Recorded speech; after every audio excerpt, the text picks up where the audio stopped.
warahmatullahi wabarakatuh. Perkenalkan, nama saya Dr. Haji Abdurrahman, SPD SE MM. Saya dosen Institut Pratea Indonesia pada Prodi Ekonomi Pembangunan, Fakultas Ekonomi. Di kesempatan ini saya akan memaparkan salah satu mata kuliah yang saya ampu, yaitu pengantar bisnis. Ini adalah mata kuliah yang wajib dengan bobot 3 SKS.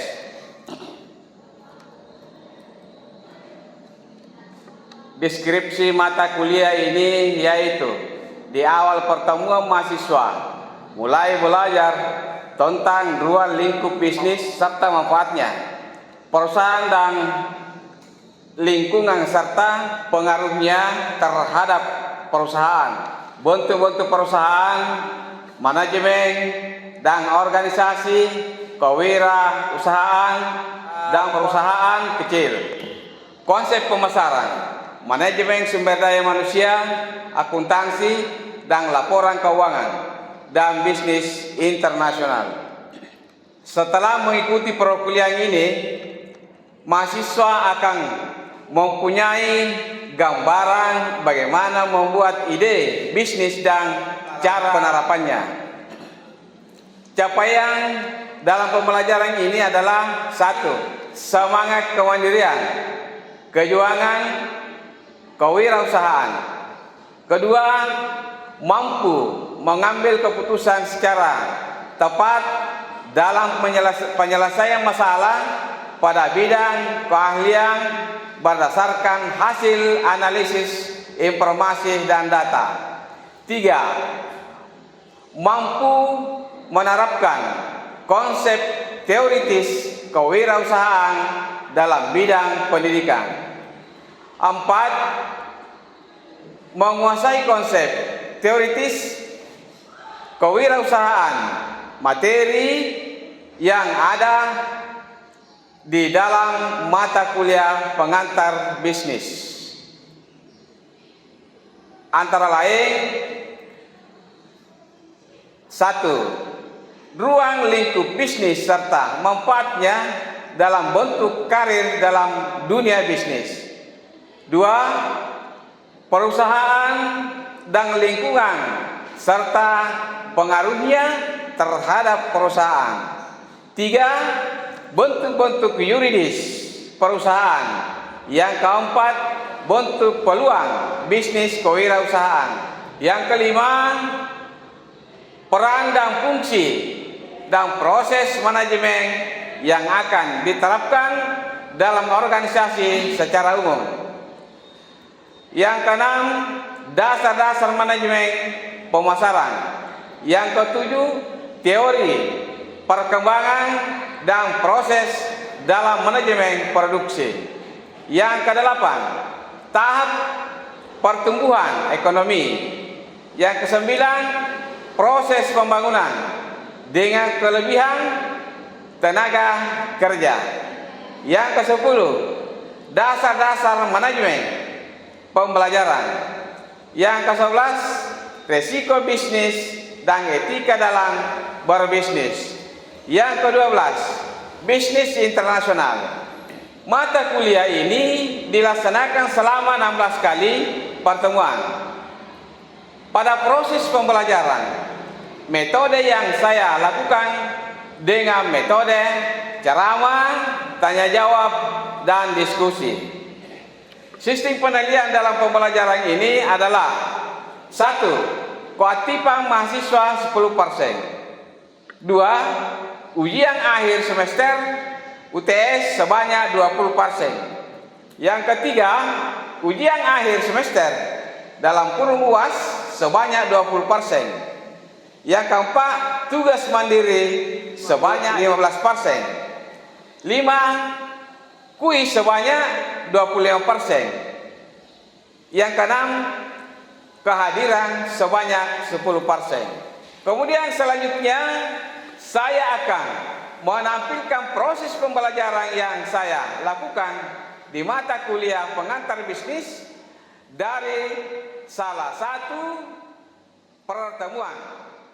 Wassalamualaikum warahmatullahi wabarakatuh.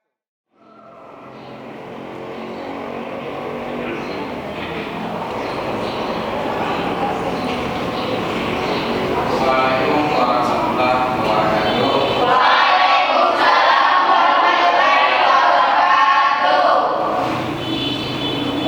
Mahasiswa sekalian, sebelum kita memasuki materi ya, saya lebih awal menyampaikan beberapa hal. Jadi sekarang saya membuka itu bahwa Rabbi sholli sadri wa yassirli amri wahlul 'uqdatam min lisani yafqahu qawli.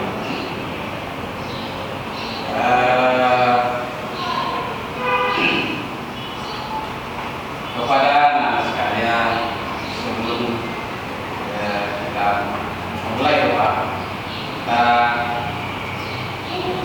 laksanakan materi ya. Siapa yang hadir, siapa yang tidak hadir. Iya Pak.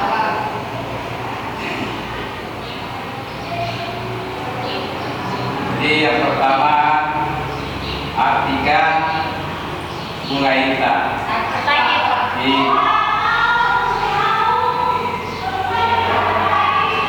Anjali Cawidia hadir. Ningsi, ada Nancy. Jangan Pak. Abdi Rusdi, Jangan Pak. Ani Firma Yani.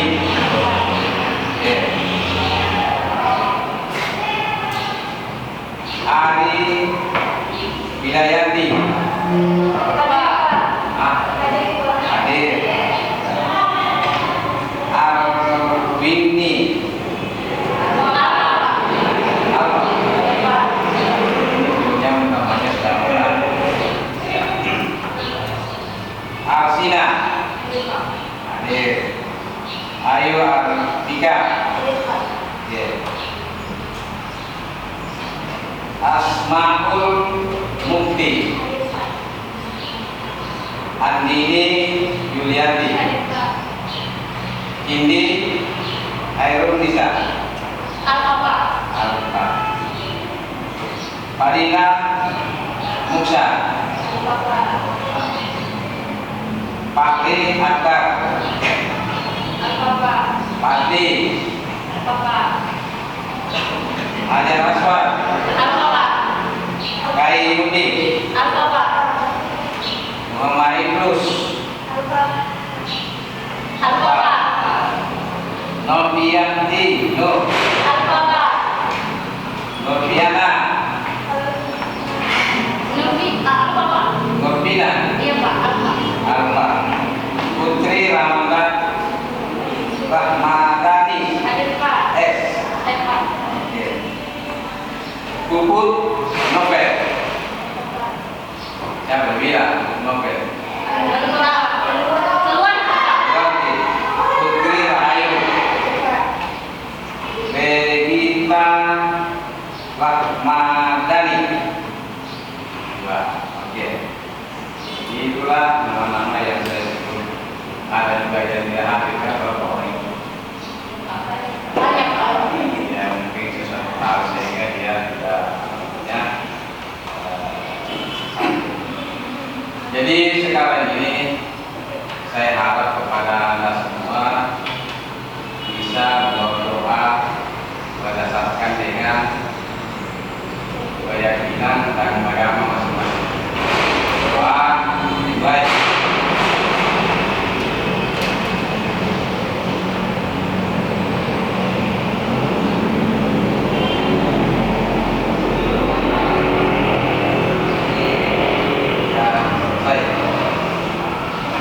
Jadi sekarang ini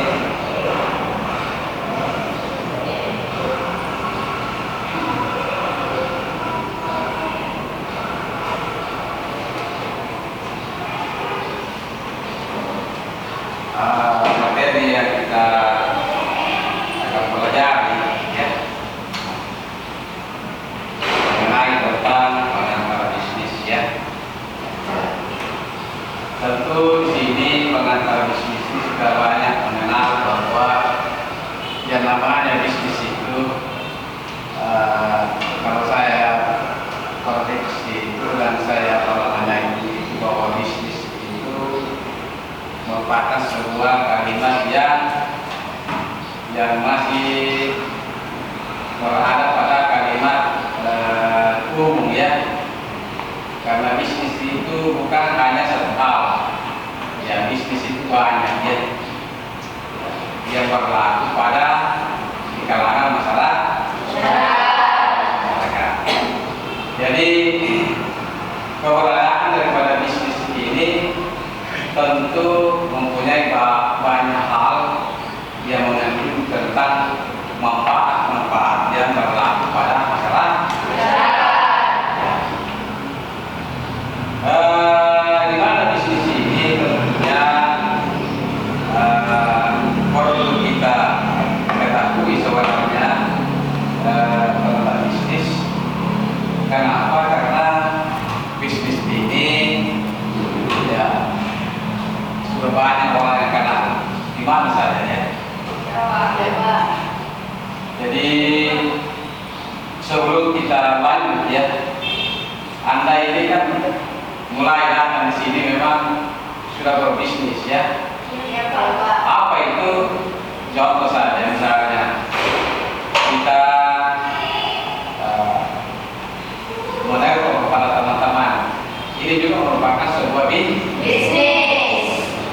Kalau habis HP datanya, mending sehingga beridak. Maka ada lagi yang namanya kata bisnis. Ya bisnis yang bermanfaat. Jangan kita istilahnya berbisnis yang bermanfaat ya, yang diakui oleh Islam saja. Karena ada bisnis yang memang musuh daripada Islam. Tidak usah kita jelaskan ya seperti itu. Kemudian ini ya, saya sedikit dulu bandir ya.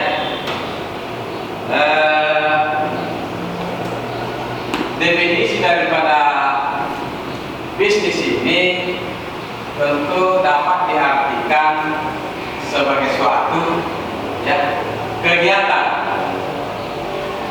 usaha individu yang terorganisasi untuk menghasilkan dan menjual barang atau jasa guna mendapatkan keuntungan dalam memenuhi kebutuhan masyarakat. Tentu kalau misalnya kita menghasilkan sebuah keuntungan, maka itu adalah tercover apa keinginan masyarakat dan apa seharusnya masyarakat yang dia butuhkan kepadanya. Jadi ini kalau dilihat dari segi organisasi daripada bisnis ini, tentu juga ada namanya menjual barang yang berjasa, ya, menjual barang yang berjasa. Seperti apa itu barang yang berjasa dijual? Tentu kegunaannya ingin mendapatkan sebuah keuntungan. Ya, misalnya kalau saya telepon ini akan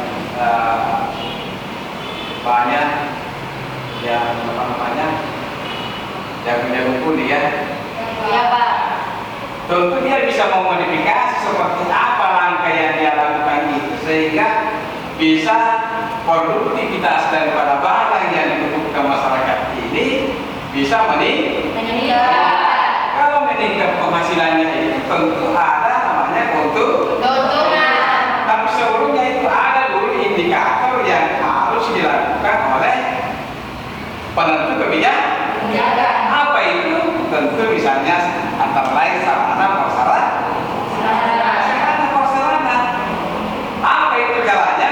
Tentu melalui melalui proposal atau kelompok tani melalui ke pemerintah yang ada di sekitar itu.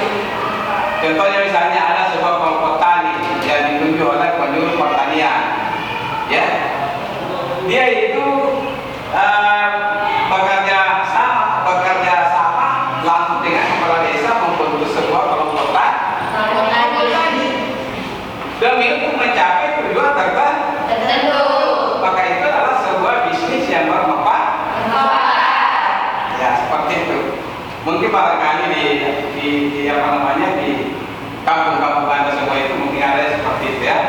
Nah, seperti misalnya Pak Desa itu kan dia sudah bentuk kelompok tani yang ada di wilayah itu. Maka itu sangat memang berpenting ya untuk masyarakat. Ya, seperti itu. Kemudian bisnis juga merupakan merupakan usaha perdagangan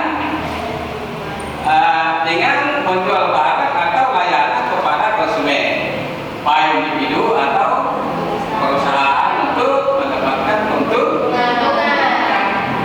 Jadi kalau misalnya kita lihat itu di apa namanya di ada penampungan itu yang dikatakan di atas ini bahwa dengan menjual barang atau layanan kepada konsumen, baik individu atau perusahaan untuk mendapatkan keuntungan. Tentu ada satu tempat barang itu untuk dipakai menjual. Tapi sekarang saya lihat itu, aku pernah sekarang ini kalau misalnya kita mau beli pupuk, nanti ada daftar namanya di kelompok tani. Maka ini saya sebenarnya ini kalau menurut saya tidak sepakat seperti itu. Kenapa? Karena tidak semua orang yang mempunyai yang masuk di kelompok tani. Tidak semua orang. Pasti yang lain bagaimana? Yang tidak ada yang bukan kelompok tani mau beli pupuk misalnya, kan tidak dikasih oleh orang apa namanya kelompok itu karena tidak masuknya di area kelompok. Ya. Maka ini adalah merupakan sebuah bukan apa namanya, dia itu adalah merupakan sebuah keuntungan yang sepihak, bukan umum. Kalau umum itu kan semua merata, datang kami juga ini, tapi sekarang saya jawab, tidak begitu. Jadi banyak yang mau untuk sebenarnya itu supaya bagaimana caranya supaya dia produktivitas yang ada di dia olah menjadi tidak. Kenapa? Karena itu tadi kendalanya, ya, kendala daripada apa yang dilakukan. Kemudian juga ini harusnya itu oleh pemerintah yang ada di wilayah itu barangkali bisa di apa namanya didata kembali bahwa seperti soalnya yang bagus. Jangan istilahnya disembunyi-sembunyi, ini kan tidak baik, ya. Ya, bukan keuntungan bersama. Itu adalah keuntungan sepihak soalnya. Ya. Nah, kemudian yang ketiga ini bisnis dapat pula individu atau organisasi yang mencoba mendapatkan keuntungan dengan menyediakan produk yang memuaskan kebutuhan orang lain. Nah, ini salah satu langkah yang dilakukan oleh masyarakat. Misalnya dia bagaimana caranya mengolah semua kebutuhan dari itu, yang dari tai kambing, dari apakah yang menjadi sebuah apa namanya organik, ya. Bukan lagi kita kenapa? Karena susah untuk mengambilnya. Nah, jadi jika seandainya masyarakat itu tumbuh juga tidak bisa juga berubah apa-apa, maka kira seperti itu saja sampai seterusnya. Nah, yang dituntut sekarang bagaimana ini masyarakat bisa sejahtera di bidang usaha. Nah, kalau begitu bagaimana caranya? Kemudian kita lanjut, ya. Ini ada 5 indikator keberhasilan bisnis. Ya. Yang pertama itu adalah kinerja keuangan meliputi laba atau keuntungan yang dapat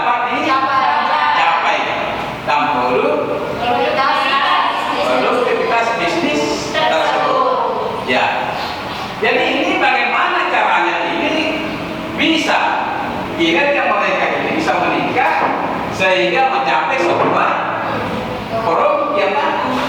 Iya. Tapi tunggu dulu, harusnya ini ada sumbangsi dari pemerintah ya. Misalnya di desa itu kan ADD-nya berapa kan? 4 tahun. Itu kan cukup bagi wilayahnya. Karena kalau misalnya ADD itu kan 2 miliar lebih ya, itu dibagi per bulan dusun yang membawa ke bawah, sehingga mereka itu capaian tersebut itu bisa produk-produk yang ada itu bisa namanya tercapai, bisa tercapai. Ini selalu ini tercapai, tapi kalau substansinya tidak ada. Ini yang paling gokil sama kita. Contoh lagi kecil lagi, misalnya kita semua ini ada semua yang dari pedesaan. Harusnya itu ADD yang ada di desa itu sebenarnya itu kan bisa dipergerakan untuk di wilayah ini beberapa orang yang lanjut pendidikan bisa saja masuk di situ, ambil bagian di situ satu porsi ya, sehingga masyarakat bisa menikmati. Jangan sampai begitu KRD-nya langsung disalahgunakan. Ya, seperti itu. Nah, ini yang perlu. Tapi barangkali ada sih anak kepala desa. Tidak ada, tapi kepala desa atau. Nah, seperti itu. Terus yang kedua, kebutuhan pelanggan. Hal ini ditunjukkan dengan kesadaran pelanggan terhadap kebutuhan dan keinginannya serta ketepatan waktu. Ini kita disuruh disiplin. Ya, kita disuruh disiplin, ya disiplin kok. Tapi bagaimana dari atas? Tidak disiplin, yang disiplin dari di bawah, di bawah. Nah, tidak mungkin kalau bisa di kalangan masyarakat namanya batin A, lalu langsung ke top down. Tidak mungkin kan? Harus top down dulu. Nah, seharusnya itu batin A dari bawah naik, bukan dari atas dulu. Tapi sumber-sumber keberhasilan dan keuntungan itu adalah dari atas. Kenapa itu? Karena masyarakat ya, seperti modelnya. Nah, kemudian di sini yang ketiga, kualitas produk dan jasa. Kualitas dan nilai merupakan fokus kegiatan bisnis saat ini. Ya, di atas ini kita bicara tentang kualitas produk. Ya, bagaimana produknya bisa berkualitas? Nah, kalau natanan jagung di kebunnya ini baru 3 lembar daunnya sudah mati. Ya, karena tidak bukan musim hujan. Musim hujan lagi tidak ada pupuknya. Jadi apa namanya? Kalau bahasa di sini apa namanya itu? Datu gitu. Ya toh? Ya datu tidak mau ini subur itu. Kenapa? Karena tidak dipupuk. Ini itu tadi bicara tentang kualitas produk. Bagaimana dia bisa bagus produknya. Nah, sebenarnya itu nanti bagus produknya baru hasilnya juga bagus. Kalau produknya tidak bagus, bagaimana kira-kira? Ya, ini ada tujuan bisnis. Tujuan utama bisnis adalah melayani kebutuhan pelanggan dan mendapatkan keuntungan atau profit. Ya, ini. Kemudian tujuan bisnis tersebut merupakan hasil akhir yang ingin dicapai oleh para pelaku bisnis, dan dari bisnis yang merupakan yang mereka lakukan serta merupakan cerminan berbagai hasil yang diharapkan bisa dilakukan oleh bagian-bagian organisasi perusahaan produksi.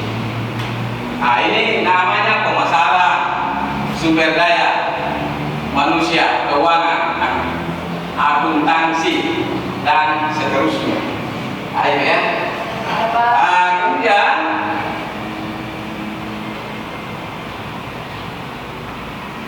di sini ya, tujuan dan kebijakan bisnis adalah melindungi usaha kecil dan menengah. kebijakan ini berguna untuk mencegah usaha kecil tersingkir dan tidak ada ini. Jadi ini pembahasan tadi saya kira sudah selesai. Mungkin ada yang ingin bertanya, jawab saja. Ya.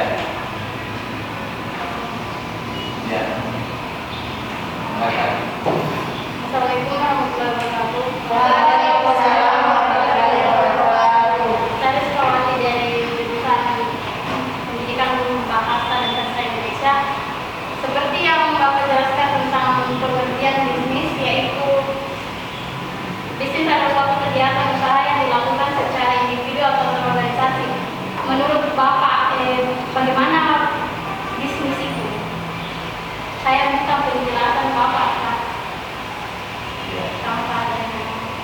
Baik. Terima kasih, Pak. Jadi bisnis itu kalau kita bicara bisnis tentu melayani kebutuhan pelanggan ya. Jadi sebuah kegiatan atau pelaksanaan melayani kebutuhan pelanggan dan mendapatkan keuntungan yang bisa bermanfaat oleh masyarakat. Itu saja kuncinya. Kemudian indikator-indikatornya itu memang banyak ya. Nah, banyak. Ada lagi selain dari itu?